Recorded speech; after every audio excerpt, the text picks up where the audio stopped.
You want to know one reason I think the Florida Gators tight ends are going to be more productive in 2025? His name's Tony Livingston.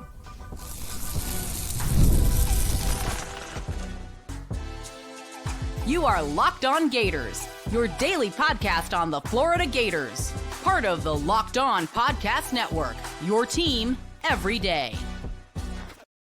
Hello and welcome back to another episode of Locked On Gators, part of the Locked On Podcast Network, your team every day. Thanks for making Locked On Gators your first listen of the day. Every day we are available daily and free, wherever it's in the podcast and on YouTube. Happy Thursday. I'm Brandon Olsen. Find me on Twitter at WNS_Brandon. Find all my written work with New York Giants on SI. And like I said, the tight ends for the Florida Gators are going to be more productive in 2025. I do believe Hayden Hansen is going to be more productive as well. But when we're talking breakout players, I don't think we could talk about the guy that's been the starter for 2 years. I don't think we can do that. However, I do think that we could talk about Tony Livingston, who will be his running mate. And look, Florida has 2 starting tight ends. I don't care how you feel about it. We've seen the injuries pile up in the receiver room already. I don't care how you feel about it, how anyone else feels about it. A Billy Napier-led team, going to run 12 personnel, okay? They might run it less. They might lean more to the 11 personnel sets, but they're still going to run 12 personnel. Doesn't matter, okay? Tony Livingston helps 12 personnel get even better. And you can go back to last year where we spoke quite a bit about Tony Livingston. And look, I'm not anti Arliss Boardingham. However, you can go back to last year and see that I was calling for Tony Livingston to be the starter alongside Hayden over Arliss. Arliss was a guy that had potential as a tight end, but potential only gets you so far if you're not a willing blocker, and if you're not an able blocker. And so I think that when we talk about the tight end production from last year, part of it was that 12 personnel wasn't as effective as it could have been. It was still very effective, but it wasn't as effective as it could have been because Arliss Boardingham was not the same quality as Tony Livingston. I think that Tony Livingston's legitimate, and I know we usually talk about dual threat with quarterbacks, but his legitimate dual threat ability was big. Tony's someone who in high school played offensive line, made the transition to tight end at Florida, basketball player. And you watch him on the field, and again, he's not, putting up gaudy numbers or anything like that. No tight end is really ever going to do that. But when you watch Tony Livingston play, he's fluid in the passing game. I would say that he's a more fluid route runner, more fluid receiver than Hayden Hansen. But I think that having Tony Livingston gives you that guy that can still contribute as a blocker and contribute as a receiver. And we've seen Hayden hasn't gotten a ton of targets, right? That's not surprising. No one's shocked by that. We've seen Tony hasn't gotten a ton of targets. Last year, most of the tight end targets went to Arliss Boardingham. That was it. And he was someone that, again, never lived up to the hype. And that was a thing we spoke about. We spoke about during the offseason last year. And that in order to be a tight end, you need to be able to be a blocker and a receiver. You can't just be a receiver unless you are an elite receiver at that point. Because if you're a soft blocker and an all right receiver, you're basically just a big slot receiver. But you're also completely ruining the formation by not being able to do your job there. You look at Hayden, you look at Tony, and you're looking at 2 guys that can go out there and do it. And Tony Livingston, I view him as a big breakout this year, honestly. I'm not saying production-wise is going to be amazing. I still think that most of the targets are going to go to the receiving room, as they should.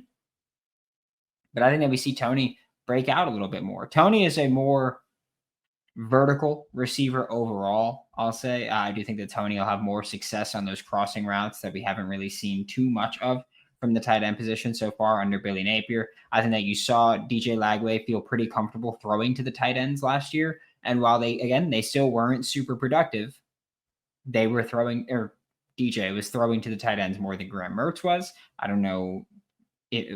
Honestly, I can't explain it. I don't know what it was that he wasn't really throwing to tight ends at all. But we saw DJ was kind of just, hey, whoever's open is who I'm throwing to. If that's a tight end, that's a tight end. And so I think that with Tony Livingston having the blocking ability that he currently has, because I do think he's a very good blocking tight end. I know that everyone kind of talks about Hayden as that, but I do think that Tony is also a very talented blocking tight end there. I do think that using Tony Livingston in the ways that you tried to use Arliss Boardingham, you're going to be a much better team. Because when you look at the way they used Arliss, there were plays where they had Arliss lining up at fullback, an offset eye, and then pistol, but letting him play fullback and work into the flat, work out of the backfield, let him do that. Now imagine doing that with someone that can actually contribute in a blocking assignment out of there. That's what Tony can do. I think Tony's a more aggressive pass catcher in terms of, contested catches. I think that was a big flaw in Arliss's game. I think Tony, a little more built for that. And mentally, honestly, I think that's what it comes down to. But Tony Livingston has a great skill set to be the tight end 2 in this offense. Or honestly, skill set wise, could also be tight end 1. I don't care for doing the tight end 1, tight end 2 thing. I was just thinking of 12 personnel. He's going to be the second tight end on the field more often than not. So looking at Tony, I think that in terms of opportunity to produce, he's going to be better off there than Arliss Boardingham was.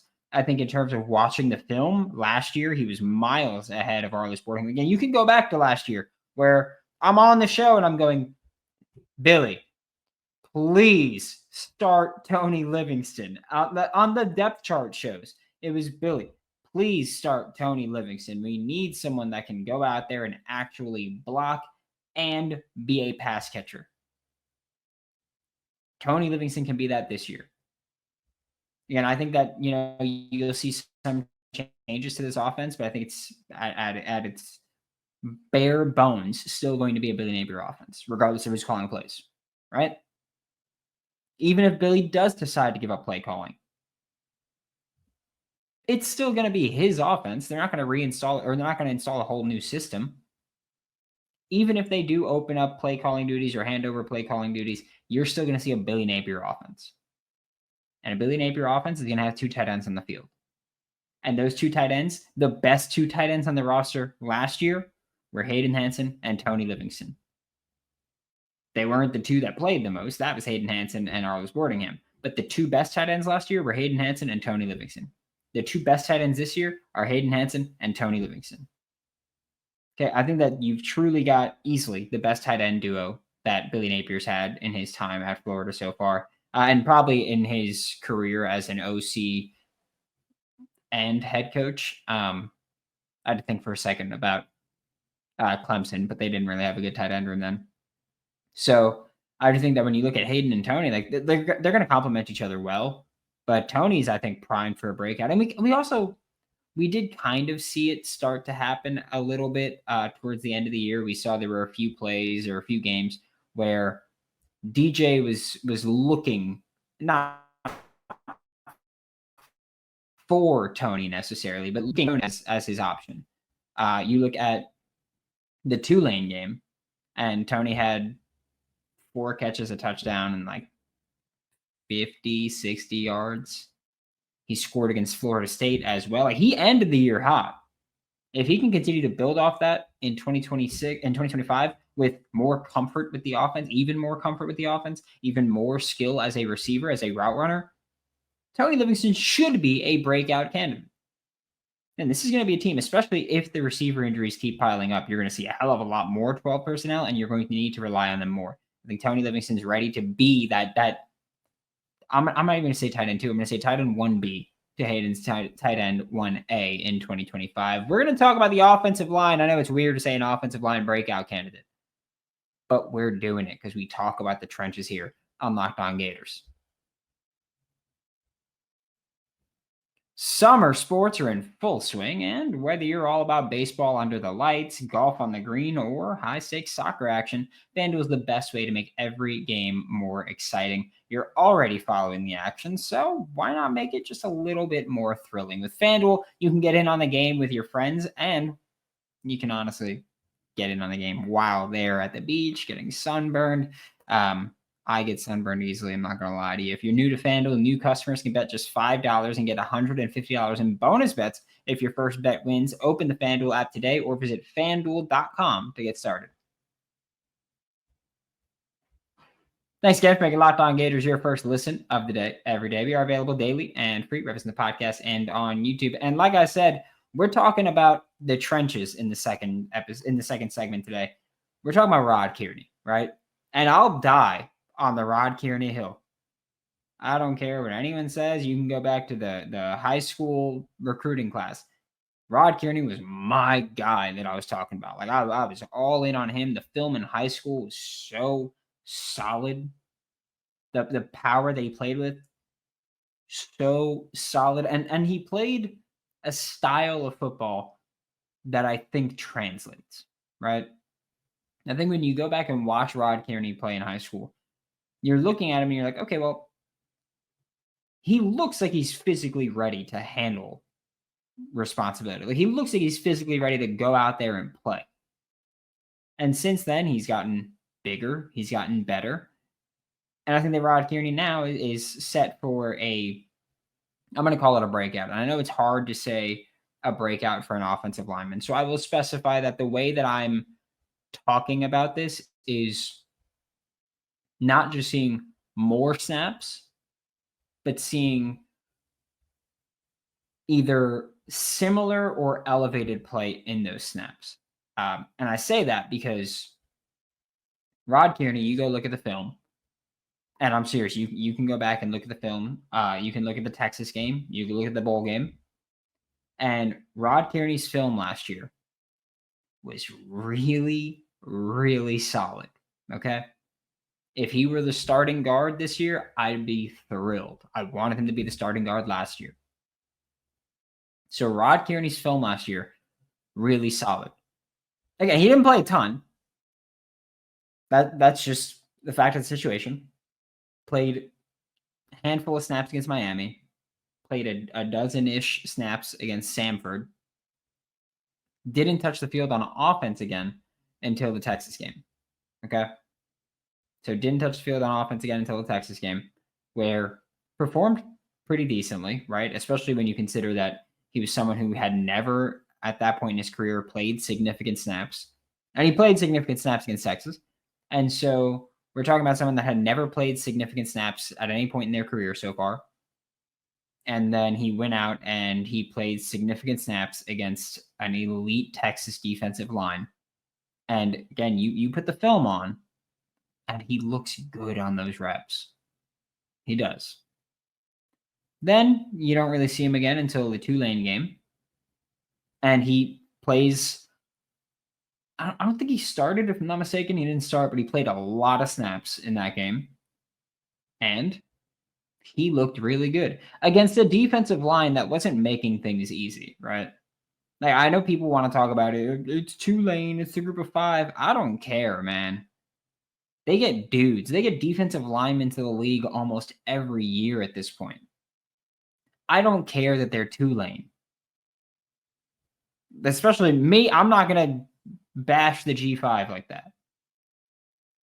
I don't care that's, and sure, on a game-by-game, season or week-by-week schedule basis, then sure, the SEC would destroy Group of Five.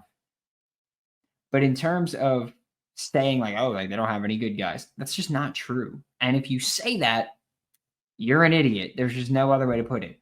Rod Kearney, when he was given the opportunity last year against both Texas and Tulane, played damn good football. Okay? The film backs it up. The film is what I care about. If you want to talk about the numbers, we could talk about the numbers as well. Because when you talk about the numbers, he played 74 snaps and didn't allow pressure. The film's the film. The numbers are the numbers. Both of them, really good. And so, like I said, when I talk about an offensive line breakout, I'm talking about playing more snaps with either similar or even elevated play. And I know that we've got or at least we feel like we've got our starting five set, right? I think most Florida Gators fans, regardless of how you feel about who should start, I think a lot of us feel like you'll see, okay, left tackle, Austin Barber, left guard, Najee Harris, center, Jake Slaughter, right guard, Damian George, and then right tackle, Bryce Lovett. And whether or not that's what you want to see, I think we all agree that that's the most likely outcome is seeing that lineup of 5 out there. When you look at how Florida operates, I know that a lot of people hate that they, rotate snaps. They did it at the start of last year at every position except for center. Start of last year, you had Austin Barber starting at left tackle, Devin Manuel rotating in. That died off, partially because Devin Manuel wasn't doing an awesome job. I also think part of it was that I think taking Austin Barber out kept taking him out of the rhythm. And look, I know offensive line play is not easy to evaluate, not easy to watch, but a lot of it is building that kind of, or not even building, just getting into an essential chess match with the defensive lineman. They start off with a bull rush. You weren't ready for it. You adapt. You stop the bull rush. So what do? Because now you're stopping the bull rush. They start bringing in a swim or a rip, and then you start adapting to those. And then by the end of the game, when you've gone at it for 50, 60 snaps, it's truly just constantly evolving. And if I take you off the field as an offensive lineman, I take you off the field for 2 drives, a drive even. That's on average probably 5-6 plays ish. I take you off the field for that. You're not going to be in that rhythm when you come back out, because not only does that mean that you missed 1 drive, but that means that there were 2 defensive drives in between that as well. If those are, again, 5 to 6 plays on average, that's 15 to 18 on average. Could be more, could be less. Honestly, that could be 20 minutes. Like, that could be 20 minutes of time where you're not playing. And that could throw you off a rhythm. So I think that was one of the reasons that they stopped rotating like that, at least with left tackle with Austin Barber. Right tackle, they stopped rotating completely with Brandon Crenshaw-Dixon. Center, Jake Slaughter, they weren't. But guard kept rotating. And guard, I think, is going to continue rotating because I think that they feel really comfortable with their guard room. However, Bryce Lovett played roughly 300 snaps at guard last year. Okay, he played roughly. It was like 285 or something like that. He's probably your starting right tackle now, which means that all those 285-ish snaps at guard are open. Cam Waits had his snaps at guard last year. He's probably going to have them again this year. I don't think that Cam Waits' presence is changing the available snap count. Or if it does, it'll be minimally.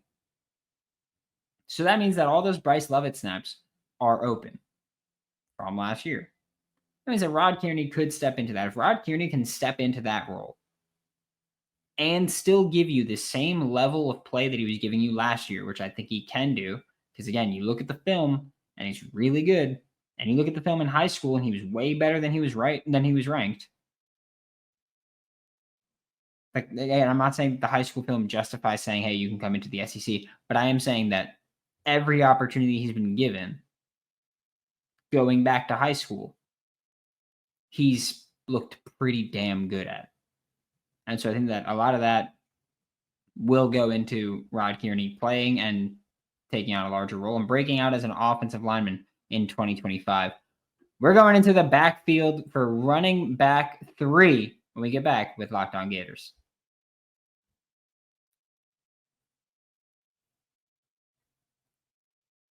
Thanks again for making Locked On Gators your first listen of the day. Every day we are available daily and free, whether it's in the podcast and on YouTube. To wrap up today's show, we're talking about running back 3, and I'm gonna stick with guys that I was a big fan of coming out of high school, which I didn't even realize until just now saying it. Tony Livingston, big fan of the potential of a offensive lineman because he's got the blocking repertoire already with basketball athleticism. So I was a big fan of that project. Was a big fan of Rod Kierney. He's one of my favorite offensive linemen that we've ever had recruited at Florida under Billy Napier. And then running back, probably the biggest like plant my flag guy, Katie Daniels. I think Katie Daniels, and I stand by the eval here. I know last year he didn't really play, but I stand by the eval of Katie Daniels, where and you can go back to high school, you can go back to the limited reps that we saw from him in 2025 in the really the bowl game, right? Very limited reps, spring game reps. You look at it and it's pretty consistent, right? You're looking at a running back that has the vision and the patience as a runner, with home run speed if he gets out into space, and the ability to make people miss. Like that's what you're looking at. You're looking at that kind of running back, and that's a very Jabbar Jaluk running back. A lot of the guys that he recruits look like that. Okay? And or maybe not look like it's in size wise, but skill set wise, they look like that. Vision's important, patience is important, having breakaway ability is important, being able to make people miss is important. Katie Daniels has all that. And I think that now the opportunity is there, right? And I will say this as well. By breakout, I'm not saying is going to be a superstar, right? Like we talked about Tony Livingston, Rod Kearney, and Katie Daniels. None of those guys are going to be superstars. But we are talking about being consistent contributors to the offense.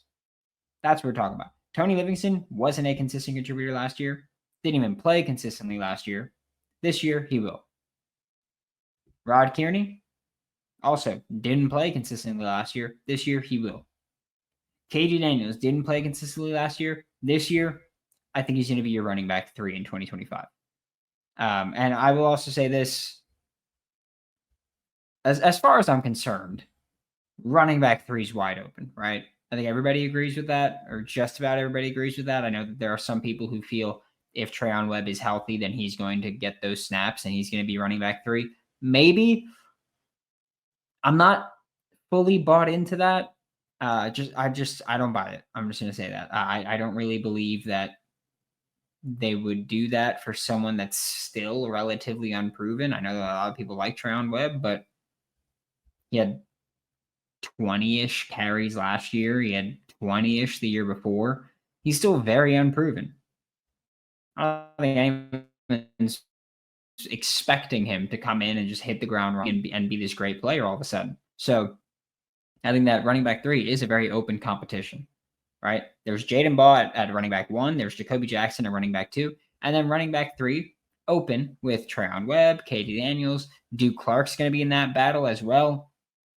You've got Byron Lewis is going to be around there, although him being the mid-year enrollee that he is, I think maybe that's going to have him a little bit behind. But if there's a spot where a mid-year enrollee is going to make an impact, running back's probably the easiest one in terms of just going out there and playing, but you do have to learn the playbook, blocking assignments, all that stuff. So I do think that you've got potential there, but Katie Daniels is the guy that I'm looking at, right? First off, the main competition I think most people consider this as is Treon Webb versus Katie Daniels. And I think it was Graham Hall of 24/7 reported earlier this week that Treon Webb underwent surgery for a ruptured muscle in his hamstring or rupture in his hamstring, and could be back as soon as week 3 against LSU. That's great that he could be back as soon as week 3 against LSU, but in those, 5 weeks, 6 weeks, Florida's still going to need a running back 3. And Katie Daniels is the prime opportunity to step into that running back 3 role. And if he does do that, I don't think that's a thing that Florida would just go, Treon's back and unproven. Give him the job. I don't think that's it. I think that Treon can absolutely earn it back. But I do think that when we're talking about running back 3 and who's going to step in and contribute, like the best ability is availability. And Treon Webb isn't available. Katie Daniels is. So the job is there. The circumstance sucks, right? But it's football. People get injured, and injuries are costly in more ways than just physically. So I think that when you look at Katie Daniels, he's the Jabbar Jaluk build. It's in the Jabbar Jaluk mold skill set wise. It's year 2 for him in the offense. We've seen the dynamic playmaking ability. I mean, the Tulane touchdown was just nuts. But Katie Daniels is primed for his running back 3 breakout role. And maybe next year we'll talk about running back 2. Especially, I mean, that Thunder and Lightning would be a lot of fun with Jaden Ball, Katie Daniels. But for 2025, Katie Daniels has a very good chance of being your running back 3 for the Florida Gators and should be productive in that role. Thanks for making Locked On Gators your first listen of the day every day. We are available daily and free wherever the podcast and on YouTube. We'll be back tomorrow. Talk more Florida Gators football for Locked On Gators. I'm Brandon Olsen. Don't forget to follow me on Twitter at WNS_Brandon. Find all my written work with New York Giants on SI, and I'll see you all next time.